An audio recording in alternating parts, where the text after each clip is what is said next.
तमिलनाडु में भाषा विवाद और गहराता जा रहा है। अब एमके स्टालिन सरकार ने राज्य सरकार के बजट से रुपए का प्रतीक चिन्ह ही हटा दिया। इसकी जगह सरकार ने तमिल भाषा का प्रयोग किया।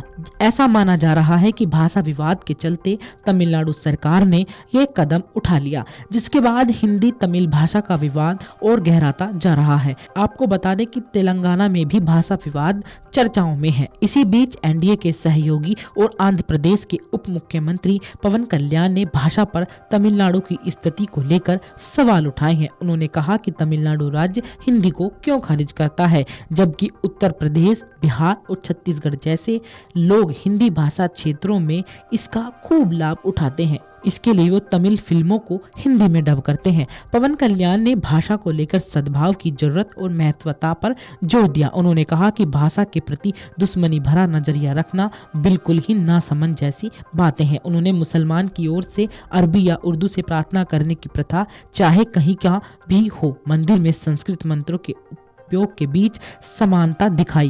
उन्होंने सवाल उठाया कि क्या इन प्रार्थनाओं को भी तमिल या तेलुगु में ही पढ़ा जाना चाहिए। उप मुख्यमंत्री ने तमिलनाडु के हिंदी विरोधी रुख की आलोचना की। उन्होंने कहा कि ये वाकई गुमराह करने वाला है।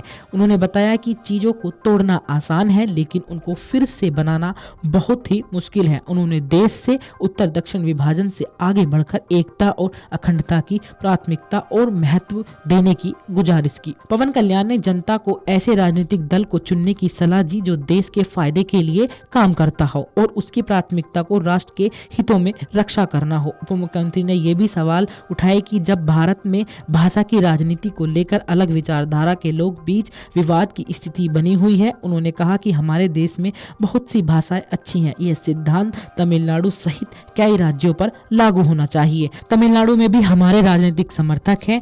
हमारी पार्टी के समर्थक महाराष्ट्र और कर्नाटक में भी हैं।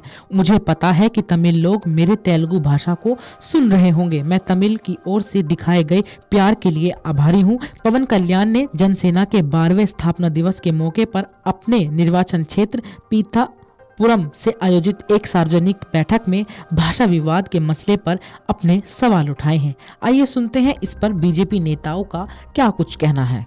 तो फायदा उठाते हैं ये लोग, लेकिन ऐसे बोलते हैं कि हिंदी नहीं बोलनी, तो किस तरह देखते हो? देखिए, हिंदी हमारी मातृभाषा है।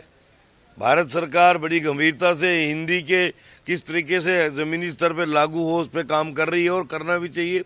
बदकिस्मती रही देश में पहले सरकारें वो रही जिन्होंने हमारे राष्ट्रवाद के कल्चर को हमेशा दबाने का प्रयास किया। हमारी किताबों में वो आर्टिकल्स दिए गए, वो कुछ बच्चों को पढ़ाने का प्रयास किया जिसने हमेशा भारत को नुकसान पहुंचाया है। लेकिन दक्षिण भारत के अंदर भी हिंदी का चलन जो है वो मजबूती से लागू होना चाहिए। हम एक भारत श्रेष्ठ भारत की कल्पना के साथ चलते हैं और मुझे लगता है कि कहीं ना कहीं दक्षिण भारत के लोगों को ये सोचना चाहिए। उनकी डब की हुई फिल्मों से वो उत्तर भारत से करोड़ों रुपए अर्जित करते हैं, करोड़ों रुपया कमा के जाते हैं, तब उनको हिंदी से कोई हिचकिचाहट नहीं है। लेकिन जब पढ़ाने की बारी आती है, जब बोलने की बारी आती है, जब अडॉप्ट करने की बारी आती है, तो तब उनको रीजनलिज्म याद आ जाता है। तो कहीं ना कहीं इसको भारत सरकार को गंभीरता से लेना चाहिए और हिंदी को पूरे देश में 10th तक मैंडेटरी करना चाहिए। देखिए, इसमें कोई दो राय नहीं है। जम्मू कश्मीर के ऊपर तो कोई अगर मगर वाला कोई सवाल ही नहीं रहता है। लेकिन ये यकीनन है कि पाकिस्तानी माइंडसेट को अब ये बात एहसास हो गई कि हमने जो बोया हम वही काट रहे हैं और जो पूरी दुनिया के अंदर आतंकवाद की जननी पाकिस्तान गिनी जाती है, आज अपने सामने आ रहा है।